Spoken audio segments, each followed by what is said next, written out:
నా దేశంలో ప్రజలు సుడి నా దేశంలో ప్రజలు పాలించడోళ్లను ప్రశ్నించలేక బిక్కు బిక్కుమంటూ తొక్కబడుతారు. నా దేశంలో ప్రజలు సుడి నా దేశంలో ప్రజలు ముంచెటోళ్లను వదిలి మంచి చేసేటోళ్లను సోషల్ మీడియాలో సూదులు పొడుస్తారు. నా దేశంలో ప్రజలు సుడి నా దేశంలో ప్రజలు.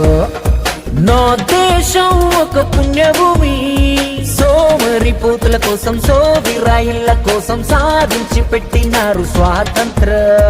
నా దేశం ఒక అగ్రగామి, కాలిగున్నోళ్లతోని గాలి సిన్నోళ్లతోని పూర్తిగా నిండుకుంది ఆ పాద మస్తకం. ఈడ ఎవడికి పడితే వాడికే వాక్ స్వాతంత్రం.